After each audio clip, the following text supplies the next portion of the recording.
Assalamu alaikum, dear students. Today we are going to study the figure of speech simile. Simile is a very commonly used literary device or literary term. It is used by the poets in order to compare two different things by using the words like or as. Simile ये एक बहुत ही आम literary device है, बहुत ही एक आम सनद है जिसका शायर बहुत ज़्यादा इस्तेमाल करते हैं। सिमिली को उर्दू में तशबीह भी कहा जाता है। सिमिली एक ऐसा टर्म है या सिमिली एक ऐसी सनद है जिसमें शायर दो बिल्कुल मुख्तलिफ़ चीज़ों को कंपेयर करता है ताकि उनमें कोई एक कॉमन क्वालिटी दिखाई जा सके। सिमिली की ख़ास बात यह है कि जब शायर सिमिली इस सनद का इस्तेमाल करता है तो कंपैरिजन के दौरान या कंपेयर करते वक्त लाइक और एज जैसे लफ्ज़ का इस्तेमाल करता है। यानी कि सिमिली जब होती है तो हम सिमिली की पहचान लाइक और एज इन दो लफ्ज़ों से कर सकते हैं। जब कंपैरिजन हो रहा है और कंपैरिजन में लाइक और एज इन दो लफ्ज़ों का इस्तेमाल हो रहा है तो हम कहते हैं कि ये सनद सिमिली है। इसकी हम डेफिनेशन देखेंगे कि simile is a literary term where poet uses like or as to compare two different things and show a common quality between them.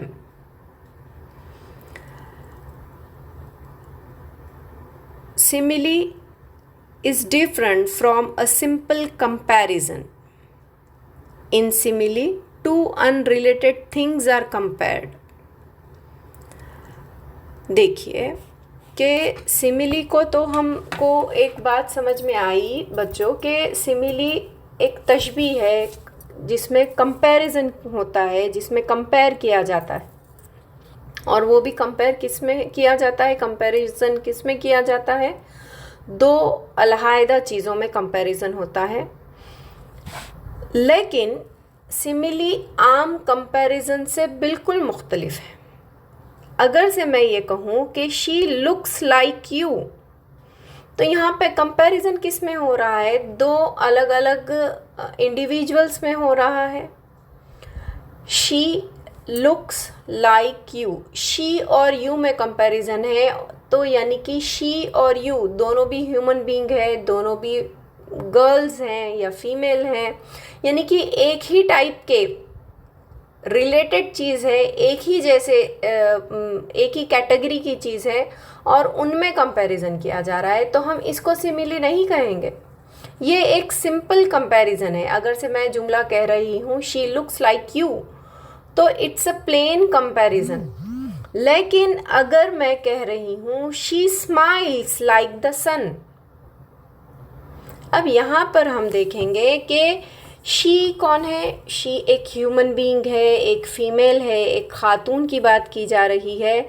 Smiles like सन, सन क्या है, कंपैरिजन किस में हो रहा है, एक लेडी में, एक फीमेल में और सूरज में। यानी कि female, there is a comparison between a lady and sun, सूरज में। तो यानी कि ये दोनों ही टोटली मुख्तलिफ अलहदा बिल्कुल जुदा चीज़ें हैं, एक इंसान और एक लेडी और एक सूरज सन, ये दोनों ही बिल्कुल मुख्तलिफ चीज़ें हैं। लेकिन दोनों की कॉमन चीज़ क्या है, चमक, यानी कि उस खातून की मुस्कुराहट की चमक और सूरज की चमक, ये कॉमन चीज़ है। तो जब इस तरह का दो अनरिलेटेड चीज़ें या दो डिफरेंट चीज़ों का कंपैरिजन होता है ताकि एक कॉमन क्वालिटी दिखाई जा सके उनके दरमियान में, तब हम कहते हैं कि सिमिली इस सनद का इस्तेमाल हुआ है। तो इसका मतलब क्या हुआ इसका मतलब ये हुआ कि similes create similarities in typically different things. In fact there may be no real similarity between the things compared. यानी कि इसका मतलब ये हुआ कि जब दो बिल्कुल अलहदा चीज़ों में कोई एक सिमिलैरिटी दिखाई जा रही है, हालांकि दोनों ही चीज़ों की वो जो सिमिलैरिटी है वो हकीकत नहीं हो सकती है. जैसे कि सूरज की चमक और औरत की मुस्कुराहट की चमक, ये बिल्कुल हकीकत नहीं है. यानी कि एक औरत की मुस्कुराहट की चमक सूरज की चमक की मानिंद नहीं हो सकती. ये बिल्कुल अनरियल है, लेकिन फिर भी उसको कंपेयर किया जा रहा है. तो हमको ये पता चला कि सिमिली में कंपैरिजन होता है टोटली डिफरेंट अनरिलेटेड चीज़ों में, so as to show some common quality. हम इसके आम एग्जाम्पल्स देखेंगे. बिल्कुल आम एग्जाम्पल्स हम जो डे टू डे लाइफ में यूज़ कर सकते हैं वो है ही is as thin as a rail. देखिए यहाँ पे एक शख्स का कंपैरिजन किससे किया जा रहा है? एक पटरी से किया जा रहा है. रेल की जो रेलवे ट्रैक होता है, पटरी जो होती है, उससे किया जा रहा है.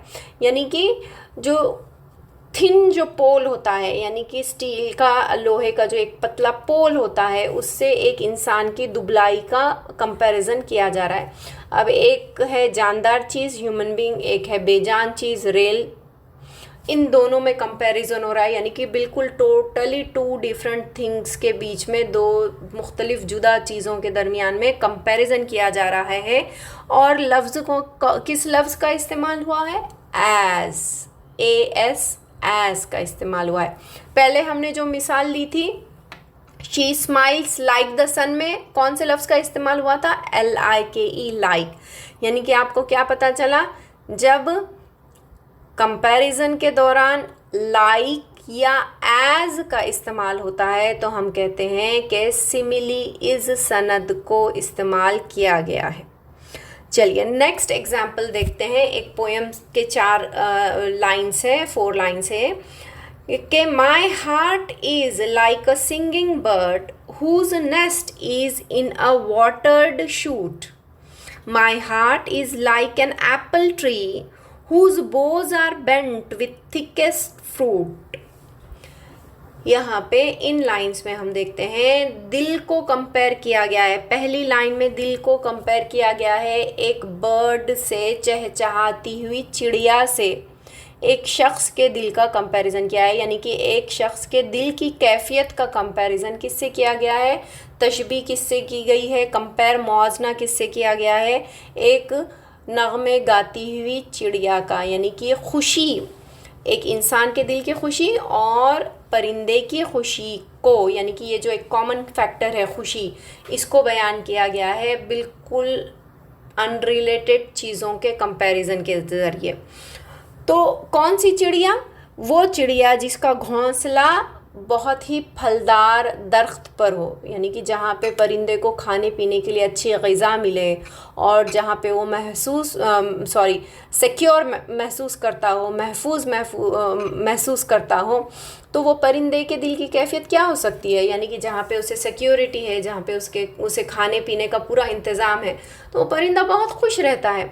तो ऐसे खुश परिंदे की फीलिंग का कंपैरिजन किससे किया गया है? हार्ट से. माय हार्ट, मेरे दिल का कंपैरिजन किया गया है, यानी कि राइटर के दिल का. नेक्स्ट लाइन्स में कहता है कि my heart is like an apple tree whose bows are bent with thickest fruit. यानी कि मेरा दिल कैसा है? मेरा दिल पूरा लदा हुआ है, भरा हुआ है. यहाँ पे दिल की फुलनेस का, यानी कि दिल की पूरे जो दिल की ख्वाहिशात थी, डिज़ायर्स थे, वो पूरे फुलफ़िल हो गए. यहाँ पे फुलफ़िलमेंट को बयान करना चाहता है शायर और कहता है कि my heart is like an apple tree. कौन सा एप्पल ट्री? जो इतना फलों से लदा हुआ है कि वो झुक गया है. यानी कि फुल ऑफ फ्रूट, एक Apple tree which is full of fruit. ऐसे भरे हुए झाड़ की जो कैफियत होती है, खुशी होती है, वैसा ही मेरा दिल है. यानी कि इन सिंपल वर्ड्स हम देखेंगे कि सिमिली एक बहुत सिंपल सी एक टेक्निक है, सिंपल सा एक कंपैरिजन होता है जिसमें टू अनरिलेटेड चीज़ों को कंपेयर किया जाता है, उनके दरमियान तशबीह होती है और ये तशबीह के लिए यानी कि कंपेयर करने के लिए पोएट लाइक और एज जैसे लफ्ज़ों का इस्तेमाल करता है। चलिए हम कुछ मिसालें हमारी टेक्स्ट से, अभी हमने आम मिसालें देखी थी जो आम तौर पर यानी कि इस्तेमाल होती हैं, हम कुछ टेक्स्ट से मिसालें लेते हैं। पोएम नंबर 2.2 इंडियन वीवर्स में हम एक मिसाल पाते हैं, blue as the wing of halcyon wild. किस तरह से? हेलिकन वाइल्ड के परों की मानिंद नीला, यानी कि इस ब्लू कलर को किससे कंपेयर किया गया है? एक परिंदे के पर के रंग से, उसके फेदर्स के कलर से कंपेयर किया गया है। यहाँ पे एज इस वर्ड का इस्तेमाल हुआ है, blue as the wing of a halcyon wild. अगली हमारी लाइन में हम देखते हैं कि like the plumes of peacock purple and green. यहाँ पे फिर लाइक का इस्तेमाल हुआ है, like the plumes of peacock, यानी कि मोर के पंखों की मानिंद पर्पल और ग्रीन, यानी कि यहाँ पे कंपेयर फिर किया गया है।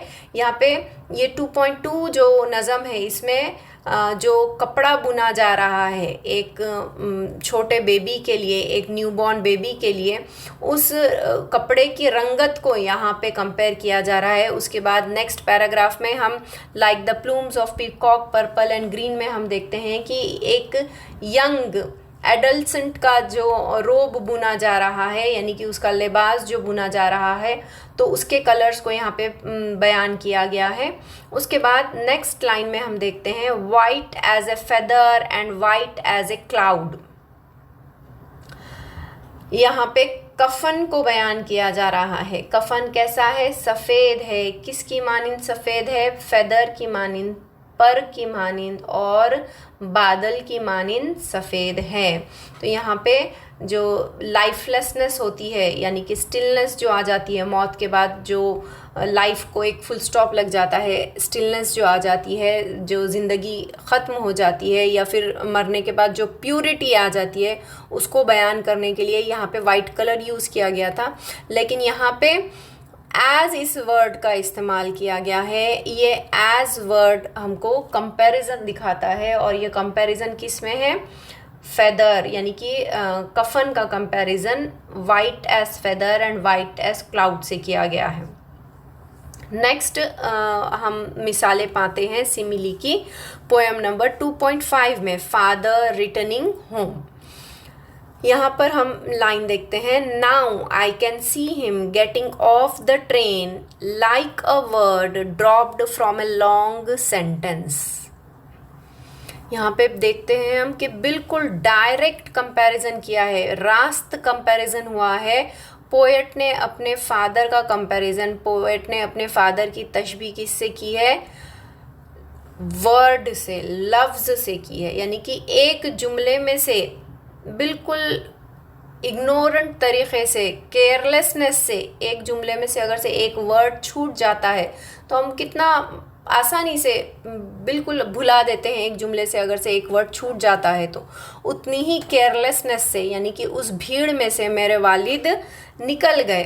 वालिद का ट्रेन से उतरना, वालिद का वजूद जो है, फादर का कंपैरिजन किससे किया गया है?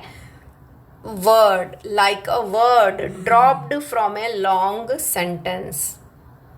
यहाँ पे हम देखते हैं डायरेक्ट कंपैरिजन किया गया है, लफ्ज़ लाइक का इस्तेमाल हुआ है इस तशबीह में। अगली मिसाल हम पाते हैं मनी इस पोएम में, 2.6 इस पोएम में, then felt I like a child that holds a trumpet. शायर अपने आप को किससे कंपेयर कर रहा है? एक बच्चे से कंपेयर कर रहा है जिसके हाथ में बाजा है, ट्रम्पेट है। तो ये भी फिर से हम देखते हैं कि डायरेक्ट कंपैरिजन है जिसमें शायर अपने आप को एक मासूम बच्चे से कंपेयर कर रहा है। वर्ड लाइक का इस्तेमाल हुआ है। तो इन शॉर्ट हमको ये समझ में आया कि सिमिली क्या है। सिमिली एक ऐसी सनद है जिसमें कंपैरिजन होता है। Comparison is done between two different things to show a common quality between them, and words such as like and as are used for the sake of comparison. हमारी नेक्स्ट पोएटिक डिवाइस है metaphor. Metaphor भी simile की मानिंद ही एक comparative यानी कि एक poetic device है जिसमें कंपैरिजन होता है। मेटाफर को हम उर्दू में इश्तराह भी कहेंगे, और मेटाफर ये कंपैरिजन है, लेकिन ये कंपैरिजन इनडायरेक्ट या इम्प्लिक्ट होता है, यानी कि छुपा हुआ गैर महसूस तरीक़े से किए जाने वाले कंपैरिजन को हम कहते हैं मेटाफर। मेटाफर की हम डेफिनेशन पढ़ेंगे। A metaphor is a comparison between two things that states one thing is another in order to help explain an idea or show hidden similarities. Unlike simile that uses like or as, a metaphor does not use these two words. सबसे पहले तो हमें याद रखना होगा कि metaphor comparison है, और इस कंपैरिजन में लाइक और एज जैसे लफ्ज़ों का इस्तेमाल नहीं होता है। इस सनद में शायर एक चीज़ दूसरी चीज़ है ऐसा कहता है। एक चीज़ दूसरी चीज़ है ऐसा कहता है, और जब कंपैरिजन जो होता है, यानी कि एक चीज़ को जब दूसरा बनाया जाता है, तो ये जो कंपैरिजन होता है ये हिडन होता है, ये छुपा हुआ होता है, ये समझने वाला होता है, इसे खुले वाज़े तौर पे ज़ाहिर नहीं किया जाता। जैसे कि हम एक आम मिसाल देखेंगे, एक कॉमन एग्जाम्पल देखेंगे। The camel is the ship in desert. अब यहाँ पे ये नहीं कहा जा रहा है कि camel is like a ship in desert. ये कहा गया है क्या? लाइक का इस्तेमाल हुआ है क्या? नहीं हुआ है। यहाँ पे ये कह रहा है कि camel is the ship. Camel he ship है डेजर्ट में, यानी कि एक चीज़ को दूसरी बना दिया गया है। एक चीज़ को जब दूसरी कहा जा रहा है तो हम समझ जाते हैं कि ये छुपा हुआ कंपैरिजन है। कैमल क्या काम करता है? कैमल ट्रांसपोर्टेशन का काम करता है। और शिप क्या काम करता है? शिप भी ट्रांसपोर्टेशन का काम करता है। यानी कि कैमल रेत में सामान यहाँ से वहाँ ले जाने का या मुसाफिरों को एक जगह से दूसरी जगह पहुँचाने का काम करता है, और शिप पानी में ट्रांसपोर्टेशन का काम करता है। चाहे तो गुड्स इधर से उधर ट्रांसपोर्ट किए जाते हैं या पैसेंजर्स ट्रांसपोर्ट किए जाते हैं शिप के ज़रिए। तो यहाँ पे camel is like a ship नहीं कहा जा रहा है, बल्कि क्या कहा जा रहा है? कैमल इज़ द शिप, यानी कि कैमल को ही शिप बना दिया गया है। तो the camel is called the ship, यानी कि यहाँ पे एक चीज़ को दूसरी बना दिया गया है। नेक्स्ट एग्जाम्पल हम देखेंगे। Good thoughts are food to human life. अच्छे ख़यालात क्या होते हैं? अच्छे ख़यालात ग़िज़ा होते हैं कहा जा रहा है। ये नहीं कहा जा रहा कि अच्छे ख़यालात ग़िज़ा जैसे होते हैं। लाइक का इस्तेमाल नहीं है, एस का इस्तेमाल नहीं है, जैसे वर्ड का इस्तेमाल नहीं है, बल्कि सीधा सीधा कहा जा रहा है एक चीज़ को दूसरी बना दिया जा रहा है। यानी कि गुड थॉट्स आर फूड, अच्छे ख़यालात ग़िज़ा है, ये कहा जा रहा है टू ह्यूमन लाइफ। यहाँ पे गुड थॉट्स को फूड ही कहा जा रहा है। नेक्स्ट एग्जाम्पल हम देखते हैं। Forgiveness is the oil of relationship. माफ़ करना ये तेल की मानिंद काम करता है नहीं कहा जा रहा है, बल्कि माफ़ी तेल होता है, रिश्तों का तेल, रिश्तों का ऑयल होता है कहा जा रहा है, यानी कि एक चीज़ को दूसरी चीज़ बना दिया गया है। फॉरगिवनेस को क्या बना दिया गया है? ऑयल बना दिया गया है। Forgiveness is oil of relationships कहा जा रहा है। नेक्स्ट हम एग्जाम्पल देखते हैं। Anger is the worst enemy of man. Anger को दुश्मन कहा जा रहा है। Anger is the worst enemy, सबसे बदतरीन दुश्मन है ऑफ मैन, ये कहा जा रहा है। नेक्स्ट एग्जाम्पल में हम देखेंगे pen is mightier than sword. यहाँ पे पेन और स्वॉर्ड का कंपैरिजन किया गया है, लेकिन वर्ड का इस्तेमाल हुआ है क्या लाइक और एज का? बिल्कुल नहीं हुआ है। यानी कि in short metaphor is a device where one thing is called another thing implicit and in indirect comparison is done. हम कुछ मिसालें टेक्स्ट से देखते हैं। टेक्स्ट बुक में इसकी चंद मिसालें हम पा सकते हैं। मेटाफर की सभी मिसालें 2.2 इस नज़म में मौजूद है। Indian viewers.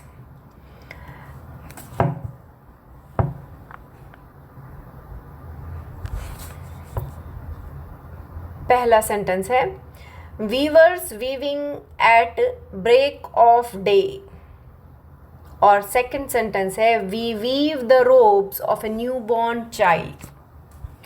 अब यहाँ पे ब्रेक ऑफ डे और new born child,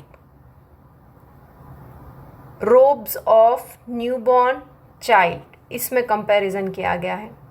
break of day यानी क्या? यहाँ पे break of day, weavers weaving at the break of day, यहाँ पे एक न्यूबॉर्न बेबी की ज़िंदगी की शुरुआत, इसको किससे कंपेयर किया गया है? ब्रेक ऑफ डे, यानी कि दिन की शुरुआत से कंपेयर किया गया है। न्यूबॉर्न बेबी के रोब्स की, यानी कि जो रोब्स बुने जा रहे हैं वो ब्रेक ऑफ डे में बुने जा रहे हैं, यानी कि अर्ली मॉर्निंग में बुने जा रहे हैं। इसका डायरेक्ट कंपैरिजन किया गया है उस न्यूबॉर्न बेबी के नए ज़िंदगी से। नेक्स्ट एग्जाम्पल हम देखते हैं plumes of peacock purple and green. यहाँ पे पर्पल और ग्रीन ये ज़िंदगी के दो स्टेजेस को रेफ़र करते हैं, इनको बयान करते हैं। एक तो है यूथ और एक है एडल्टहुड। पर्पल किस चीज़ की अलामत है? ज़िंदगी के शुरुआती दिनों की अलामत है, यानी कि अर्ली फेजेस ऑफ यूथ, जब इंसान जो होता है वो अच्छा दिखना चाहता है, वो अपना लिबास अच्छे लिबास पहनना चाहता है, अच्छे से अपने आप को ड्रेस करता है। और ग्रीन रिप्रेजेंट करता है एडल्टहुड को, जब रिस्पॉन्सिबिलिटीज़ आ जाती है ज़िम्मेदारी में और इंसान थोड़ा सा संभल जाता है, सेटल हो जाता है। तो ये जो इंसान के अलग अलग लाइफ के स्टेजेस है, इस स्टेजेस को रंगों से कंपेयर किया गया है। कौन से रंगों से? पर्पल और ग्रीन, यानी कि पर्पल और ग्रीन सिंबलाइज करते हैं यूथ और एडल्टहुड को। नेक्स्ट सेंटेंस में हम देखेंगे we weave a dead man's funeral shroud. यहाँ पे जो श्राउड है उसको कंपेयर किया गया है एंड ऑफ लाइफ से, यानी कि श्राउड कफन को, we weave a dead man's funeral shroud, यहाँ पे श्राउड को कंपेयर किया गया है एंड ऑफ लाइफ से। वो अलामत है, वो ज़िंदगी ख़त्म होने की अलामत है। इस तरह से हम देखते हैं कि टेक्स्ट बुक में भी कुछ ये